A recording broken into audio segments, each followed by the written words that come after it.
बाबे बाबू छोटे के मोटे घोटे के।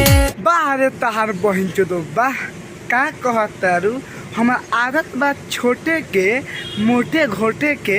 ए तहार बहिन चोदो हमरो आदत बा नू खाली हिलावे के और हिला के तहार गले में पेल देम नू फाट जाई। सही पकड़े हैं। सच में गया दादाई का हाल बा भाई। त आज हम फिर से बात कइले बानी तानिया झा एंड अशोक अलबेला के। त भाई लोग कसम से कहतनी आज के वीडियो इतना गलफार बानू कि वीडियो देखले के बाद में तुमके इतना मजा कहो वाह का वीडियो बा। तो भाई लोग वीडियो बना के बस एक ही मकसद बा आप सभी को दिल से हंसाने के लिए, ना किसी को ठेस पहुँचाने के लिए। तो हम करी ले खोदा खोदी और हमरे नाम आकाश बगचौदी। आज के वीडियो स्टार्ट करते हैं। बाबू छोटे के मोटे घोटे के। अलार चाटे के आदत नहीं खे तहार बहिन चोदो का कहतारू। हमर छोटे के आदत बा लंबा घोटे के। ए तहार बहिन चोदो अगर तहार बेसी मोट चाहे नू तो बोलावा हम बारका बाबू के। कसम से कहतानी अभी वो बुढ़ा गए बान लेकिन लंड में इतना दम बानू और इतना मोट के बा कि तारा अंदर जाए नू बहुते मजा आई। नहीं छोड़ो दांत खोलो डोरी खुल जाई हो। अच्छा हाथे छोड़ा दांते खोला डोरी खुल जाई हो। ए तहार बहिन चोदो काहे हो हाथे से काहे ना खुली कि दांते से खुली। तहार बहिन चोदो पटा के पेले लगाम भागे लगाबू।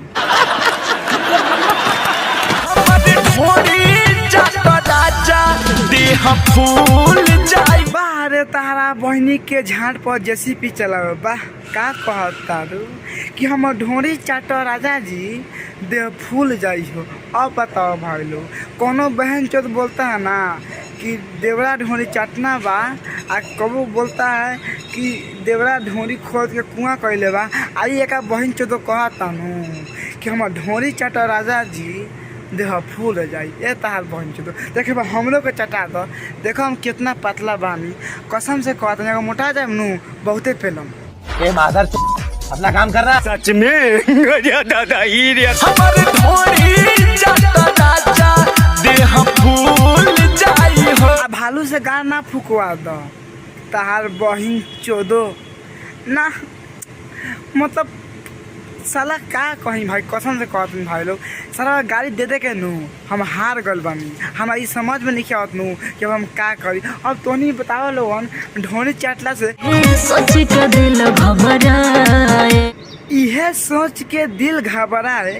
भौजी तार यार का करता हो आता का कहता कि तारा खाली सोचला के बाद में दिल घबराता तनी खोल के कह तब तहानू पेलाई करता। सही पकड़े हैं। सच में गया दादाई कोई लइका ना रह जाए। तारा बहनी के गाड़ी में बारका बाबू के लंड पेलो बा का कहतारू। ये सोची के दिल घबराए कहीं लड़का ना रह जाए। तो ये तहार बहन चोदो हम तहारा के उपाय बताओ तनी कि लड़का कैसे ना रही। एगो काम करी अपना भता नू कंडम किन ला चाहे अपना भता के कह कंडम लेके आवे खातिर आ कंडम लगा के मारे नू तो कसम से कहतानी लड़का तो ना रही लेकिन तहार जुगाड़ फैल के नू चाकर हो जाए। सही पकड़े हैं। सच में गया दादाई सोच के दिल घबराए। ए तहार बहन चोदो तो हमरा के बताव तो तू काहे ला प्यार करू जब तू जानता रू हाँ फेलवाए के होई चाहे देख पड़ी तो तू पहले प्यार ना करे चाहिए। अब तहार बहन चोदो कहता रू कि सोच के दिल घबराए। अब कुछो ना होई जा हमारा के चल। नहीं कहीं लइका ना रह जाए। अब देखा भौजी हम सच कहतानी जब तारा के यार पेली नू तो लड़का रही ऐसे रही काहे कि तोहरो जवानी चढ़ल बा आ भैया को जवानी नू चढ़ल बा। तो दुनू को चढ़ल बा तो अगर दुनू के मिलान होई तो पाका लड़का रह जाई। तो हम ताके कहल चाहतानी अब लड़का रहो चाहे सारा तो गाँव फाट जाओ पर बिना भैया ले ना छोड़ियन। तो प्यार से जा आ दे के चल। सही पकड़े हैं। सच में गया दादाई।